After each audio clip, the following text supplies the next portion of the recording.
चालाक जेठानी। सुनीता जी के छोटे बेटे की अभी अभी शादी हुई थी। नई बहू स्नेहा उन्हें कोई खास पसंद नहीं थी। वही बड़ी बहू उनकी फेवरेट थी। दीदी, मुझे लगता है माँ जी मुझे पसंद नहीं करती। अरे, ऐसा कुछ भी नहीं है स्नेहा। हर सास ऐसी ही होती है। बहुएं उन्हें ज्यादा पसंद नहीं आती, पर धीरे धीरे हमें ही उन्हें इम्प्रेस करना होता है।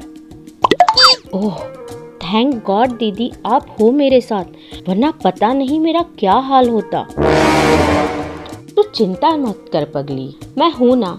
धीरे धीरे तुझे सब सिखा दूंगी।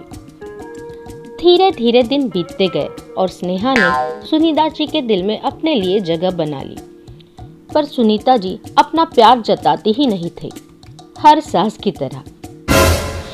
मुझे पहले लगा उतनी भी बुरी नहीं है स्नेहा, सबका ख्याल रखने की पूरी कोशिश कर रही है। पढ़ी लिखी भी है पर भोली है।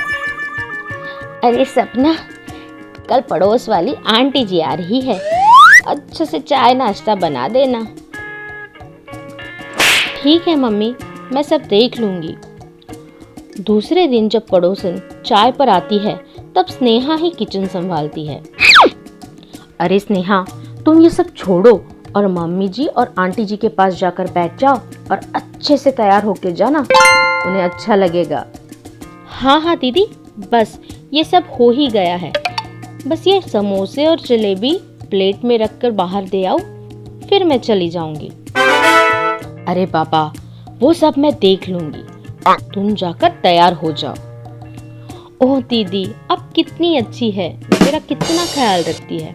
मैं अभी फटाक से रेडी होके आई। स्नेहा अच्छे से रेडी होकर आंटी जी के पास जाकर बैठ जाती है और सपना सबके लिए चाय नाश्ता ले आती है।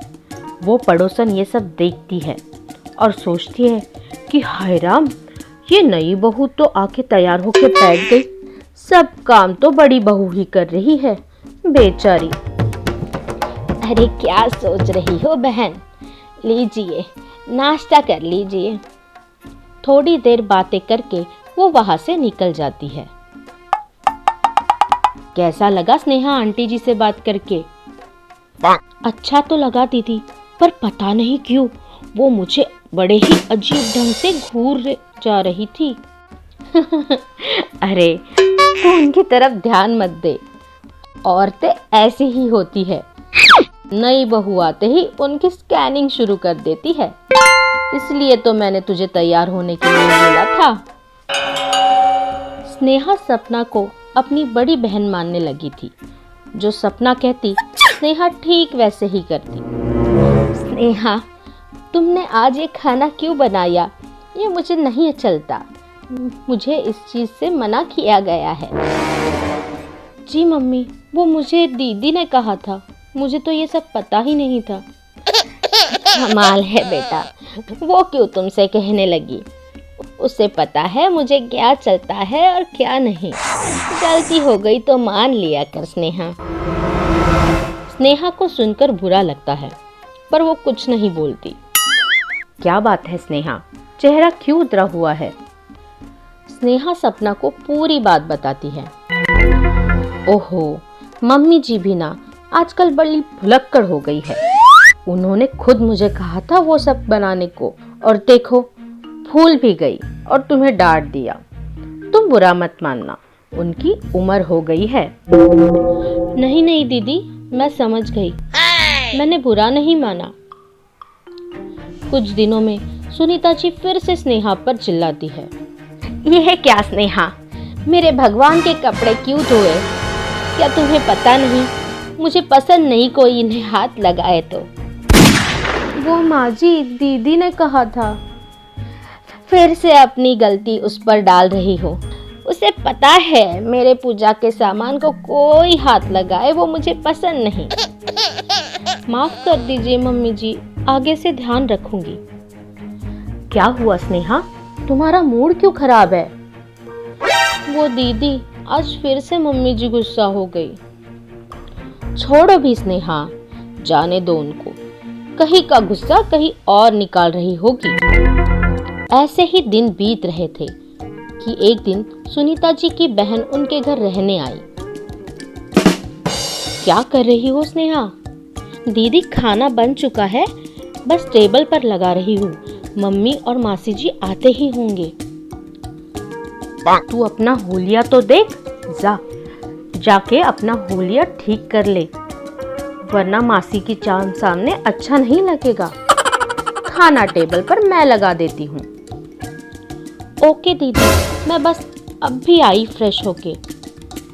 स्नेहा वहां से अपने कमरे में चली जाती है। जब तक वो वापस आती है सब खाना खाने बैठ चुके होते हैं। रोज यही सब होता है। सुनीता जी सब नोटिस करती है। उन्हें सपना का व्यवहार बड़ा ही अजीब लगता है। ये क्या दीदी, हम लोग आए हैं तब से देख रहे हैं, सब काम बड़ी बहू कर रही हैं। स्नेहा तो बस रेडी होके सज-धज होके बैठ जाती है। अरे नहीं बेटा, ऐसा कुछ नहीं है। सब खाना तो स्नेहा ही बनाती है, सिर्फ परोसने का काम सपना करती है। वो क्या है ना, दोनों में आपस में काम बांट दिए हैं। अच्छा, ये तो बड़ी ही अच्छी बात है। मुझे तो लगा था छोटी बहू आलसी है, कामचोर है। अरे स्नेहा से एक बार बात करनी होगी, कुछ गड़बड़ तो लग रही है। स्नेहा बेटा, मैं रोज देख रही हूँ कि तुम खाना बना के अपने कमरे में चली जाती हो, ऐसा क्यों? मम्मी जी, वो मुझे दीदी ही भेजती है तैयार होने के लिए। कहती है तुम नई नवेली दुल्हन हो, मेहमानों के सामने रेडी होकर बैठा करो। अरे बेटा, उसकी कोई जरूरत नहीं। लोग तुम्हारी सूरत नहीं सीरत देखना चाहते हैं, तो आज से ये सब करने की कोई जरूरत नहीं। और अपनी जेठानी की भी हर बात मानना तुम्हें जरूरी नहीं।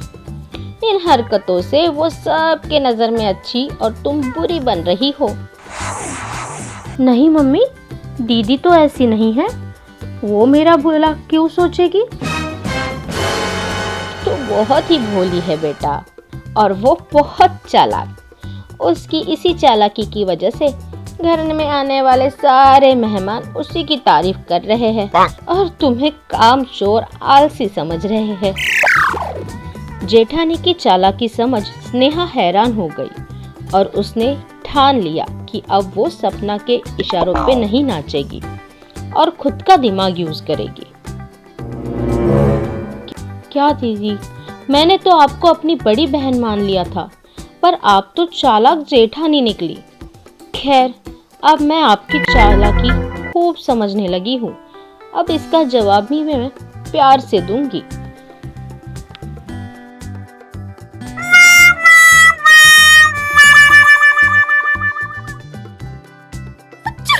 ऐसी ही और मजेदार कहानियों के लिए हमारा चैनल सब्सक्राइब करें और बेल आइकन प्रेस करें।